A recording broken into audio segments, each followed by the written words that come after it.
Ir a tomar un café es un ritual que va más allá de la bebida.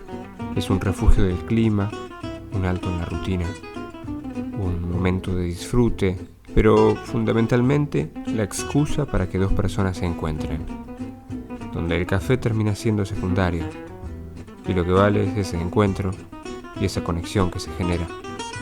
Y ya no importa el clima, ni el tiempo, ni la rutina. Solo quedan dos personas, un encuentro y un café.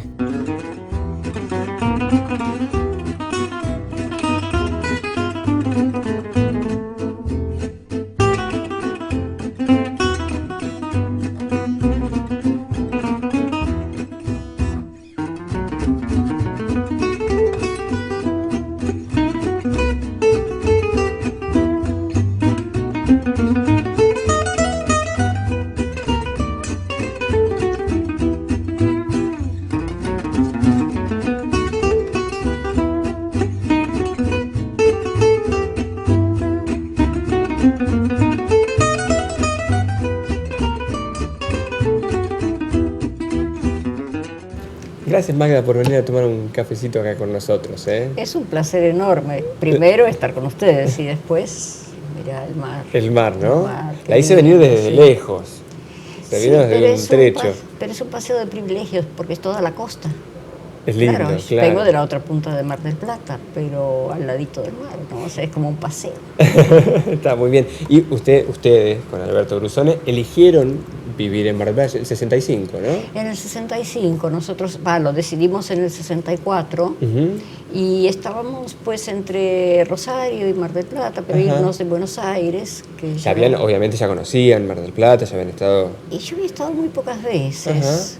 En realidad creo que en mi infancia había estado, pero esta cosa del mar, la Costa del Sol, todo es como una cosa muy seductora. Me gusta mucho el agua. Claro. Y básicamente una ciudad con todos los problemas resueltos, una posibilidad de una vida semirural y semiurbana, que es donde nosotros elegimos, y con un transporte fluido y abundante a Buenos Aires, que es donde finalmente suceden las cosas más esenciales, sobre todo del aspecto de la difusión y de el mercado del arte también. El mercado y también la difusión, ¿no? Claro. Porque es como que lo que sucede en Buenos Aires es referente. Claro. Es muy difícil desde cualquier ciudad del interior del país que brinda cosas que Buenos Aires no brinda, pero es muy difícil dar a conocer la obra de cualquier artista de cualquier disciplina, ¿no? Claro. Hola, ¿qué tal? ¿Qué va a tomar?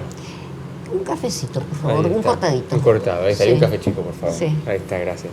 ¿Y cuál era la búsqueda cuando pensaron en salir de Capital? ¿De qué se iban y qué buscaban? Bueno, buscábamos no estar muy lejos de Buenos Aires, pero yéndonos por esto. Para que un espacio sea apto como taller para pintar, básicamente eso, ¿no?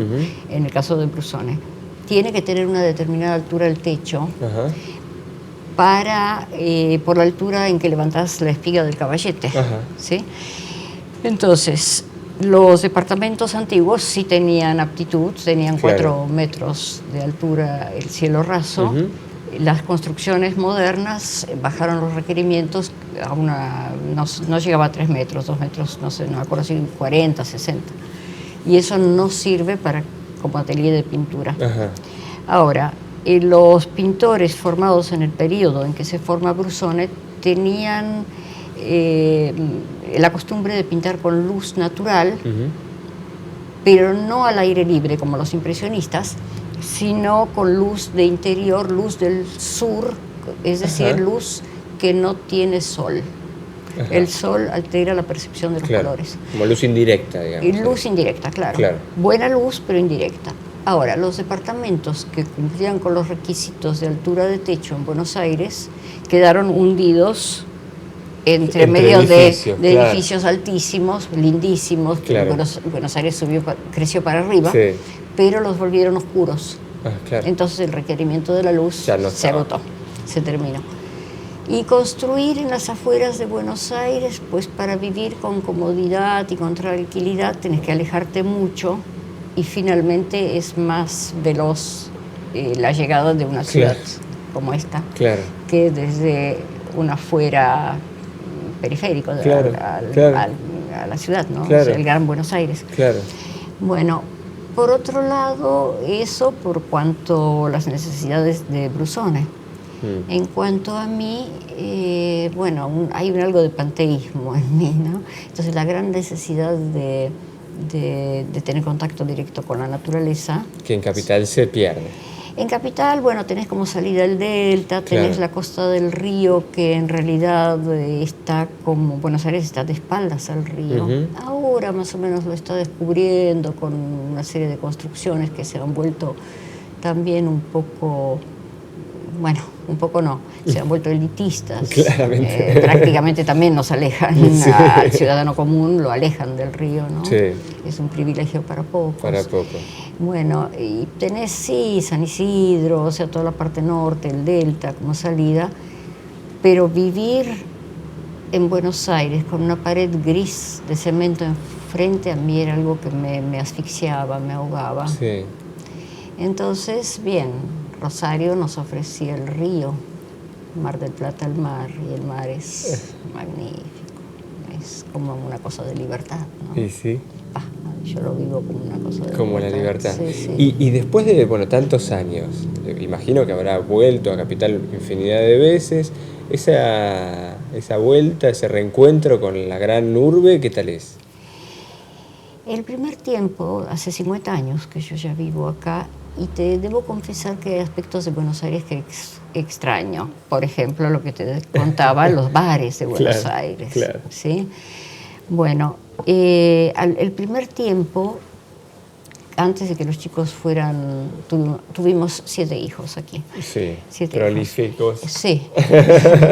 Hijos criados a puro campo, a lomo de caballo, pero a la vez también con las bondades de los buenos establecimientos educativos, de una currícula alta, demandante. O sea, bien, ¿no? Bibliotecas, cines, ¿no? Todo esto. Bueno, te decía que... ¿Cuál era la pregunta? No, el tema de la vuelta a Capital. La vuelta a Capital. Bueno, ¿no? Al principio, cuando antes los chicos fueron a su primaria, viajábamos por todo el invierno a Buenos Aires y volvíamos acá cuando ya empezaba a asomar el solcito y esto, ¿no? Y nos íbamos cuando empezaban las primeras lluvias, ya se habían caído las hojas. Era más de vacaciones que otra cosa. Al revés, eran vacaciones en Buenos Aires, donde hacíamos la temporada de exposiciones, de espectáculos teatrales, era lindísimo. Después, bueno, ya los chicos fueron al colegio, de modo que esos viajes se redujeron a una vez por mes, por pocos días. Y así lo sostuvimos durante 30 años, prácticamente todos los meses viajando, lo cual no era fácil con los chicos, ¿no? No, claro. Pero bueno, no fue imposible. Y después de muerto Brusone, me costó mucho volver a Buenos Aires. Me descomponía cuando llegaba allí. Sí, lo extrañé mucho a Brusone. Y entonces espacié bastante mis viajes. Espacié bastante. Sí, ¿y ahora hace mucho que no vuelve a Capital?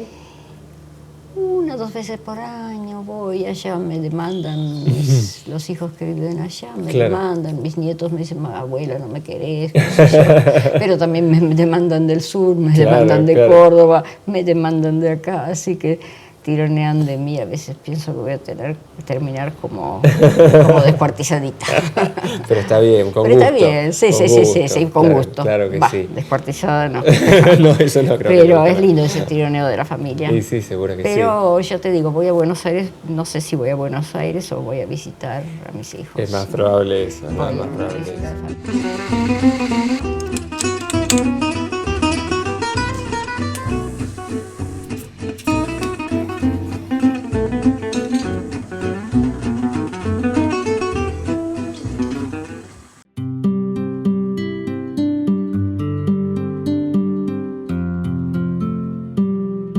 Sí, juro.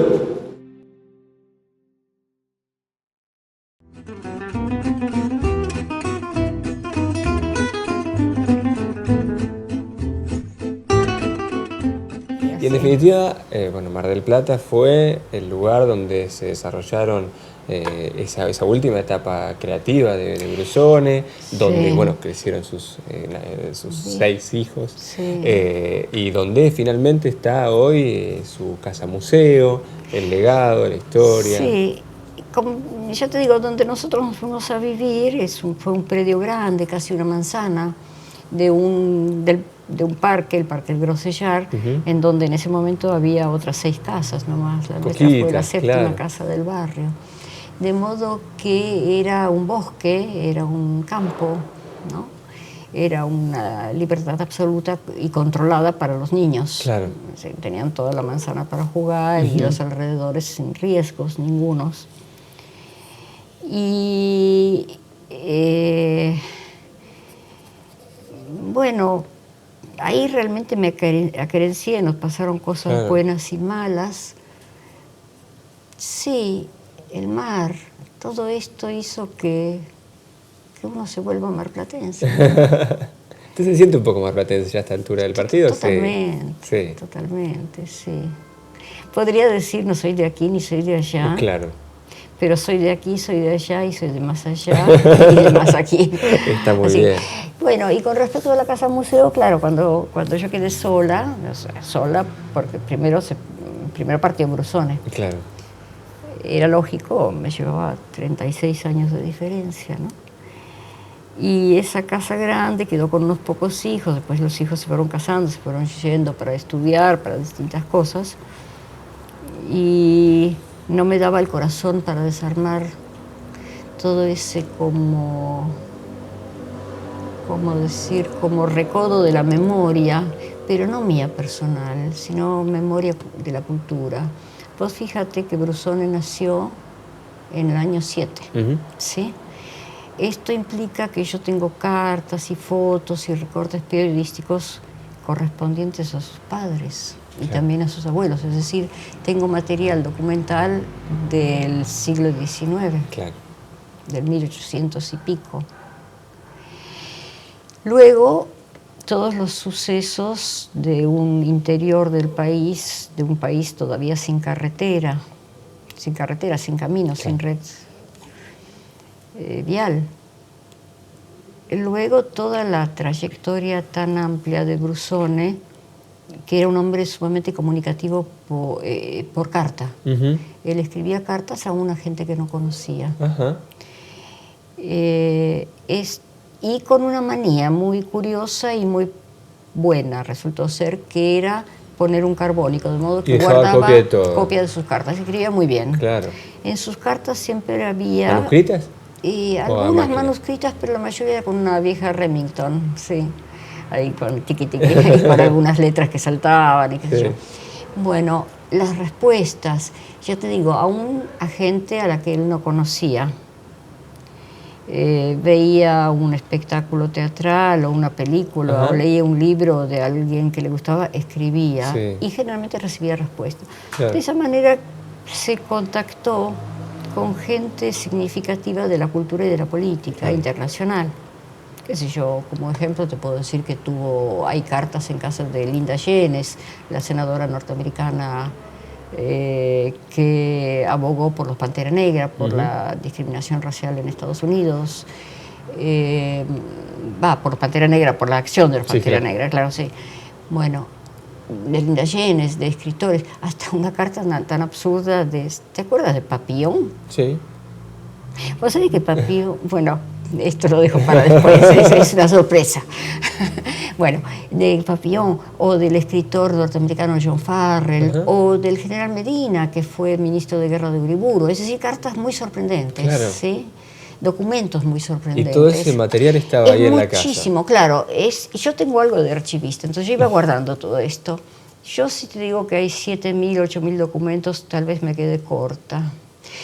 Esto, más los cuadros de un pintor que se nutrió de la realidad y que fue testimonial, fíjate vos que eso me hizo dueña de un archivo que no contextualiza la obra de un pintor, sino de casi 100 años del devenir cultural argentino, ¿no?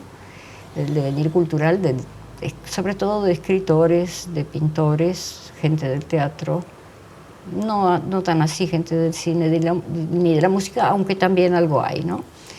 Que entonces leyendo todo esto uno puede entender determinados acontecimientos, determinadas presencias de la Argentina en tal o cual circunstancia, tal o cual salón, tal o cual premio ganado por un argentino o no ganado. Claro. Pero lo real, yo te dije que Brusone era un pintor testimonial. Vos te acordarás que hubo un periodo en nuestra historia muy difícil para la Argentina, para todos los argentinos, donde había ciertas noticias que estaban prohibidas, ¿sí? Por lo tanto, Brusone, como pintor testimonial, fue silenciado. Claro. Fue silenciado rotundamente y fue totalmente expulsado del sistema. Ahora, esto fue dificilísimo para nosotros como familia, porque cambiar de economía, ya él era un hombre grande, ya 70 y un pico de cigüeña. Sí. Entonces, ¿qué ocurrió? Para él fue una tortura, puesto que el artista que no recibe el reconocimiento del medio siente que su obra no vale nada. El actor necesita del aplauso, vos necesitas de un público. Sí, claro. Así que para él fue duro, para nosotros como familia desde el aspecto económico. Sí, claro. Fue denso. Pero los artistas son maravillosos. Los artistas siempre transforman lo más difícil o lo más sórdido o lo más horrible en lo más tierno y lo más... Entonces, este hombre, con mucha angustia y con mucha tortura, se encerró más que nunca en sí mismo.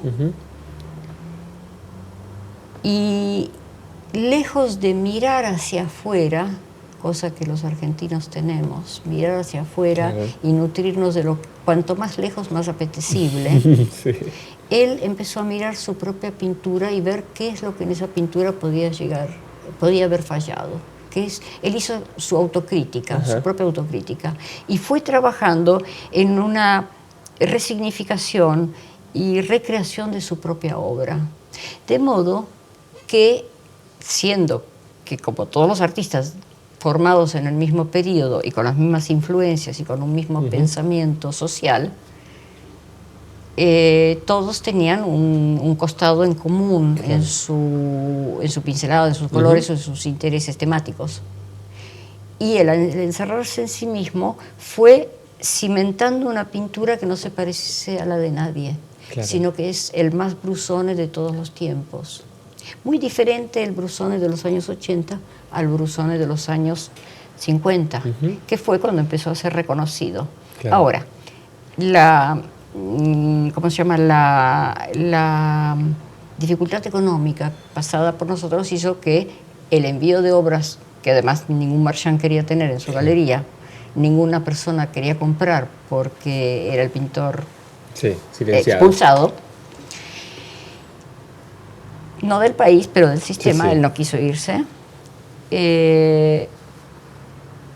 Fíjate que cambia te estoy hablando de los años 50, 60, las primeras etapas del 70, donde la gente lo va siguiendo, hasta los 80. Entonces, en 10, 15 años cambia tu fisonomía, cambia tu mirada del mundo y cambia tu mirada interior y la forma de trabajar, ¿sí? De modo que la pintura, cuando fue vuelta a ver por sus seguidores, no la reconocían. No la reconocían. Brusone está viejo, Brusone ha endurecido su paleta, no sirve. Y era exactamente lo contrario. Era lo contrario, pero la mirada era tan absolutamente de vanguardia que no fue entendido. Y para él fue... Terrible. Fue terrible. Pero nosotros hoy estamos mostrando bueno, y todas estas cosas, además del interés de poder seguir viviendo en ese lugar que yo realmente quiero con toda la fuerza de mi corazón, ¿no?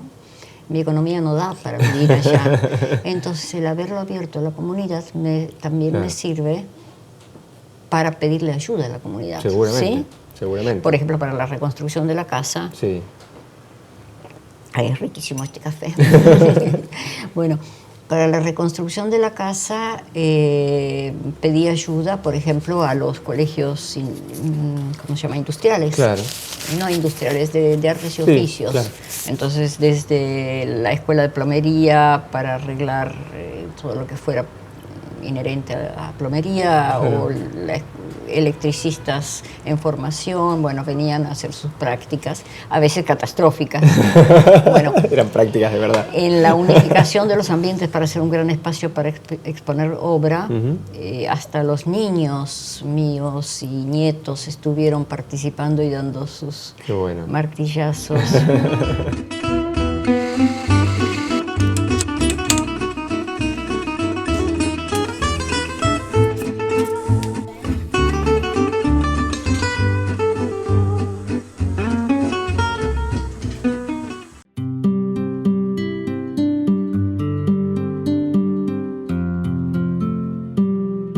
Sí, juro.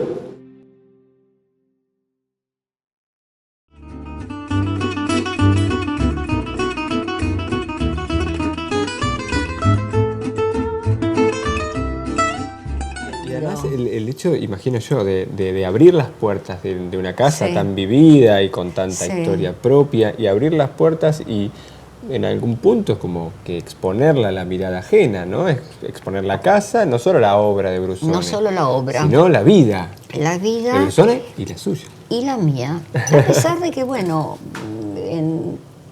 hay una vida que es la vida privada, que por ahí la podemos ver reflejada en nuestra descendencia, ¿sí? Y hay otro aspecto que es nuestra vida laboral o artística, no sé, laboral y artística para mí son sinónimos en este caso. La diferencia, la gran diferencia y aquello que determinó que tantos años nos hubiéramos podido llevar bien y construir esa familia y poder, a pesar de las lógicas discusiones y diferencias que tiene todo encuentro de gente adulta, sobre todo en 30 años de convivencia, pero 30 años muy interesantes, muy intensos, muy fecundos, ¿no? En todo orden de cosas. Teníamos casi todos los días grandes charlas frente, no al café, sino al té. Tomábamos, y venía 1, 2, 3, 4, 5, 6, hasta 7 tazas de té y nosotros conversando. Por supuesto, monotemática la cosa, pintura, el arte. Arte y sociedad. Claro. ¿Sí? Bueno, las inquietudes sociales. Que no son cosas que estén disociadas entre sí, todo lo contrario. Bueno, todo artista es, ¿cómo se llama? Es cronista de su tiempo. Sí, a su manera, en su lenguaje. Aunque no lo sepa, aunque no lo sepa. Pero el artista tiene esta cosa exquisita de percibir la esencia de lo que sucede a su alrededor y darlo en términos de emoción. Hay un gran pensador italiano, Gramsci, que dijo, bueno, dice, no hay mejor informador, habla de alguna manera del poder, ¿no? Dice, el poder está en manos de quienes manejan la información y no hay mejor informador que el artista, que informa de manera tal que la razón no comprende, pero la emoción recibe. Bueno, yo creo que eso lo saben muy bien los publicistas. Claro. Sí. Sí. Bueno, se aprovecha en su favor de las emociones. Y sí, bueno, tiene un claro objetivo, ¿no? Pero, bueno, lo que permitió que nos lleváramos bien durante 30 años o que nos aguantáramos, si quieren, ¿no? O que no haya declinado el interés de la convivencia, fue que no competíamos. Yo no pinto, yo no soy artista. Yo soy consumidora de arte. ¿Sí? Una ávida lectora, ávida frecuentadora de museos, de música, ¿no? Del producto artístico. Y si debo decir qué vocación tengo, es provocar a que el otro haga y que se anime a más. Qué bueno, no es poca cosa eso, ¿no? Es fantástico, es una forma de robo, porque yo siento que mediante este estímulo la obra que el otro produzca es bastante mía. Y sí. Además de que usted fue modelo de Brusone en infinidad de obras. Y 30 años de modelar. ¿Cuántas obras más o menos tiene en su cara? No sé, muchas. Se puede sacar una cuenta, pero más o menos en 30 años uno puede sacar un promedio de qué porcentaje de naturalezas muertas o de trabajo por ahí con otros modelos. Se podría llegar a saber, ¿no? Pero hay enormidad de estudios, de dibujos, de apuntes, y hay, bueno, no tantísima, pero bastante cantidad de óleos. Me gusta el concepto este de que de ser modelo uno puede ser, digamos, algo a ser imitado, copiado, o puede ser algo que dispare otras cosas o que provoque otras cosas, que es un poco lo que recién me estaba diciendo. El modelo no es meta, es punto de partida. Claro. Es el, bueno, sobre todo, bueno, hay pintores que no necesitan modelo. Hay pintores que trabajan con modelo en movimiento y que se van documentando de otra manera, ¿no?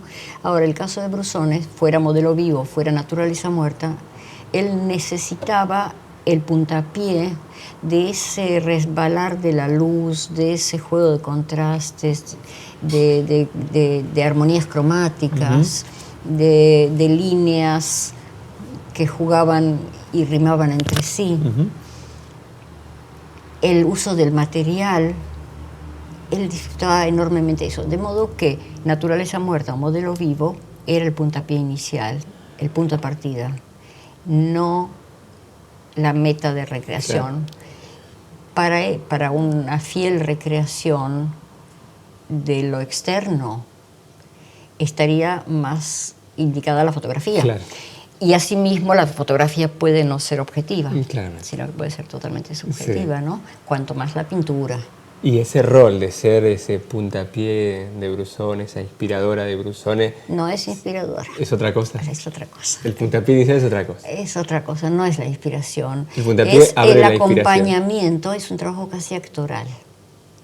Si el pintor está buscando una luz, bueno, pues que entonces tienes que encontrar que esa luz juegue con la ropa que llevas puesta, o sea, con toda tu persona, ¿no? O sea, cuál es la forma de sentarte, no sentarte. Si lo que el pintor es buscar un personaje, tenés que compenetrar totalmente con el sentimiento del personaje. Es un trabajo actoral casi. Qué maravilla. Se nos fue el programa volando. Yo quiero dejarle una... podríamos seguir charlando, creo que toda la tarde. Bueno, podemos seguir charlando, pero el programa se termina ya fuera. Bueno, esto que quede del programa. Exactamente. Vamos a dejar unos regalitos. Después te cuento la parte mala. Por favor, esa es la parte más interesante. Oh, qué sorpresa, unos regalitos mirá. Acá. Pesadita la bolsa. Pesadita, promete. Mirá vos. Puede convidar también con nosotros y con el equipo. Dale. Bueno, vos sabés que nosotros lo hemos conocido a Belotti. Sí. Él era un gran coleccionista de obra. Ah, qué bien. Y te dije una sorpresa. Papillon era amigo de él. Ah, ¿sí? Y él lo trajo a casa. Y tengo también otro regalo también para darle. Bueno. A ver si... Fíjese también si... A ver qué será esto. Reconoce ahí a esos jóvenes. Mira qué lindo. Dame una bolsita por ahí. Ahí está. Mira qué lindo. Esta es una foto. Te cuento que esta foto es del muy jovencita, año... Magda. Parece más de lo que era, ¿no? Pero de todos modos, sí, nos llevábamos 36 años. Esto fue del año 64, muy a principios del 64 o a fines del 63. Y acá adentro venía mi primer hijo. Ah, el primero de los 6. El primero de los 6, y fue cuando anduvimos buscando el terreno que finalmente compramos. Bueno. Esto era La Perla. Qué recuerdo, ¿no? Uy, sí. Ay, gracias. Es muy lindo. Magda, ha sido un gustazo tomar un cafecito y charlar un ratito. Esto me emociona. Bueno, muchas gracias. Gracias. Espero que le guste y que haya pasado bien Sí. charlando un ratito con nosotros. Hasta cualquier Muy momento. bien. Bueno, a seguir la charla sin cámara. Seguimos sin cámara. Dale. Gracias. Gracias por el café.